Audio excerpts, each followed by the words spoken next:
तुर्की की राजधानी अंकारा बुधवार शाम गोलियों और धमाकों से दहल गई।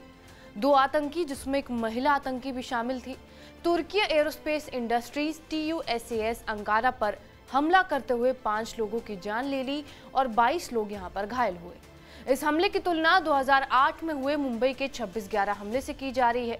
सोशल मीडिया पर आई तस्वीरों में देखा जा सकता है कैसे हमलावर एक कार से आकर एरोस्पेस इंडस्ट्री के गेट पर उतरे और लोगों पर गोलियां चलाना शुरू कर दी। इस हमले के पीछे कुर्द संगठनों का हाथ बताया जा रहा है। तुर्की के गृह मंत्री ने प्रतिबंधित कुर्दिस्तान वर्कर्स पार्टी यानी कि KPP और वामपंथी रेवोल्यूशनरी पीपल्स लिबरेशन पार्टी पर शक जताया है। हालांकि अभी किसी संगठन ने हमले की जिम्मेदारी नहीं ली है। कुर्द संगठन तुर्की की आजादी से ही एक अलग कुर्द देश की मांग कर रहे हैं और देश में तख्ता पलट की साजिश भी ये रच चुके हैं। तुर्की सेना और कुर्द अलगाववादियों की लड़ाई में अब तक हजारों लोग मारे जा चुके हैं। तुर्की के गृह मंत्री येरलिकाया ने हमले के बाद जानकारी दी कि 2 आतंकियों को मार गिराया गया है और स्पेशल TUSAS के आसपास क्षेत्रों की ड्रोनों से निगरानी रखी जा रही है।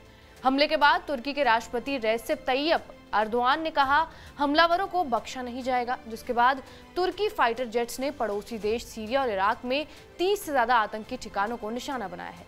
2015 में तुर्की और PKK के बीच शांति प्रक्रिया टूट गई थी और उसके बाद से ही समूह और उसके सहयोगियों ने कई बार हमले किए हैं। इसी समय तुर्की सेना ने अपनी सीमा से लगे इराक और सीरिया के क्षेत्र में विद्रोहियों को खत्म करने के लिए अभियान चलाया था, जिसमें नागरिकों की जान जाने के भी आरोप तुर्की सेना पर लगे हैं। कुर्द क्या है ये भी जान लीजिए। कुर्द एक एथनिक समूह है जो खास तौर से मिडिल ईस्ट के 4 देश तुर्की, इराक, ईरान और सीरिया में पाए जाते हैं। कुर्द की अपनी अलग भाषा यानी कि कुर्दिश और संस्कृति है। तुर्की में कुर्दों की संख्या लगभग 20% है और तुर्की में कुर्दों का संघर्ष बहुत पुराना है। कुर्दों ने दशकों से तुर्की के साथ अपने आजादी के लिए लड़ाई लड़ी है। तुर्की सरकार कुर्दों की इस मांग को एक सुरक्षा खतरे के रूप में देखती है और इसकी मांग उठाने वाली पार्टी PKK यानी कि कुर्दिस्तान वर्कर्स पार्टी को देश में आतंकी संगठन घोषित किया हुआ है। तुर्की सरकार पर कुर्द भाषा और संस्कृति को कुचलने का भी आरोप लगता रहा है, जो संघर्ष को और भी ज्यादा मुश्किल बनाता है।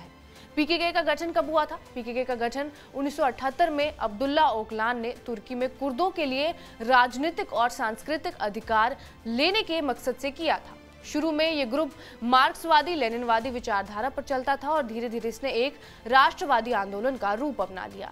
समूह ने 1984 में कुर्द आजादी के लिए लड़ते हुए सशस्त्र विद्रोह भी शुरू किया, जिसके बाद से अब तक हजारों लोगों की जान जा चुकी है।